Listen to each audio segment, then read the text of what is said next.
आज मैं खड़ी खड़ी यूं ही मुस्करा रही थी और बचपन के ख्यालों में खो गई थी। बचपन का एक सिलसिला जो कई महीनों तक चला था, फिर मेरे पिताजी के ट्रांसफ़र के साथ ही टूट गया। आज तकरीबन 15 वर्ष के बाद फिर उसी बात की पुनरावृत्ति हुई थी। मुझे वो बचपन के फूल वाला लड़का याद आ गया। छोटा सा कद, मासूम सा चेहरा, जिसका इंतजार मैं रोज तय समय पर किया करती थी। उसकी उम्र रही होगी कोई 11-12 बरस। मैं उम्र में उससे 1 साल बड़ी रही होंगी। दरअसल ये वाक़या नागपुर शहर का है, जहाँ मेरा जन्म हुआ और वहीं दादी के पास मेरा बचपन गुजरा। हमारे घर के सामने सफ़ेद कनेर का बड़ा सा एक पेड़ हुआ करता था। कुछ दिनों पहले कॉलोनी में आए पड़ोसी का बेटा मेरे स्कूल से आते ही न जाने कहाँ से आ जाता और पीछे से आवाज़ लगाता, मुझे फूल दे दो। मैं घर में रखी लकड़ी लाती और फूल तोड़कर उसे दे देती। उस लड़के ने अपना नाम मनप्रीत बताया था। मुझे आज भी याद है। फूल ले जाते समय वो हमेशा कहता था, आप बहुत प्यारी हो, बिल्कुल लक्ष्मी जी जैसी, और हंसकर चला जाता। अब मैं भी रोज़ उसका इंतज़ार करती। स्कूल की यूनिफॉर्म बाद में बदलती, पहले मनप्रीत को फूल तोड़ने की व्यवस्था करती। वह भी निश्चित समय पर पहुंच जाता।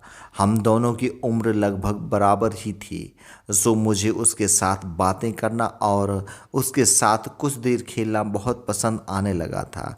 कई महीनों तक ऐसा ही चलता रहा। उसने बताया था कि उसकी मम्मी को पूजा के लिए सफ़ेद फूल पसंद है। उसकी मम्मी कहती थी कि सफ़ेद फूल चढ़ाने से माता लक्ष्मी जी प्रसन्न हो जाती हैं, इसलिए मैं उसके लिए रोज़ सफ़ेद फूल ले जाता हूँ। उसने ये भी बताया था कि वह घर जाकर अपनी मम्मी से कहता है कि लक्ष्मी जी ने ये फूल दिए हैं। वो मुझे लक्ष्मी जी कहता था।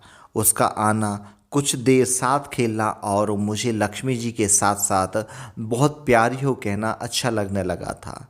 लेकिन एक रोज़ मेरे पिताजी की बदली दिल्ली शहर में हो गई, सो हम लोग अपना घर बेचकर दिल्ली आ गए। कुछ दिनों बाद पिताजी की बदली दिल्ली से इंदौर हो गई, जहां पापा ने एक सुंदर सी कॉलोनी में घर खरीद लिया। बाहर बड़ा सा आंगन था। मैंने पापा से जिद करके दरवाजे के बाहर सफ़ेद कनेर का पौधा लगवाया था। जब हम नागपुर में घर बेचकर निकल रहे थे, गाड़ी में बैठते समय मनप्रीत ने कहा था कि मैं आऊँगा लक्ष्मी जी। शायद ये पौधा उसी के लिए था। अब मेरी उम्र 28 की हो रही थी। पढ़ाई लिखाई, फिर बड़ी सी कंपनी में नौकरी। 12-13 साल का समय कब पंख लगाकर उड़ गया पता ही नहीं चला। लेकिन इतने सालों में जब भी कनेर के फूल को देखा, हमेशा मनप्रीत याद आ गया।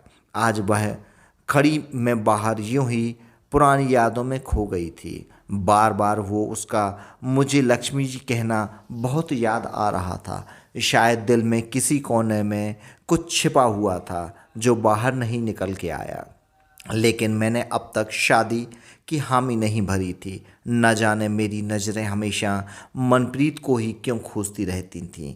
तभी घर के बाहर एक कार रुकी। पिताजी गाड़ी से उतरते लोगों से अंदर आने को कह रहे थे और मैं आंगन में खड़ी कुछ समय समझ नहीं पा रही थी। तभी गाड़ी से उतरकर एक खूबसूरत और मासूम सा लड़का मेरे पास आकर बोला, मुझे कनेर के सफ़ेद फूल चाहिए।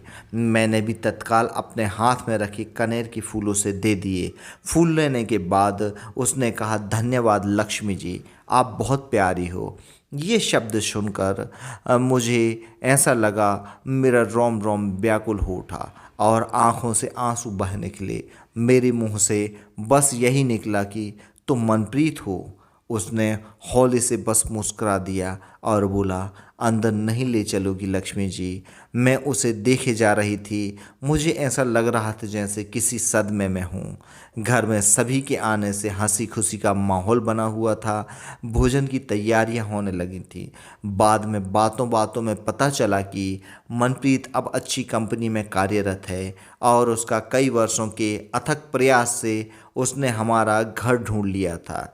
मनप्रीत की माँ ने बताया कि मनप्रीत ने बचपने में ही ऐलान कर रखा था कि लक्ष्मी जी ही इस घर की लक्ष्मी बनकर आएंगी। मनप्रीत ने बातों में बताया कि वह जहाँ भी जाता था सफ़ेद कनेर के पेड़ वाला घर जरूर ढूंढता था। अब हम दोनों का सुखी परिवार है। वैसे मेरा असली नाम तो स्वीटी था, लेकिन वो मुझे हमेशा लक्ष्मी जी कहकर ही पुकारा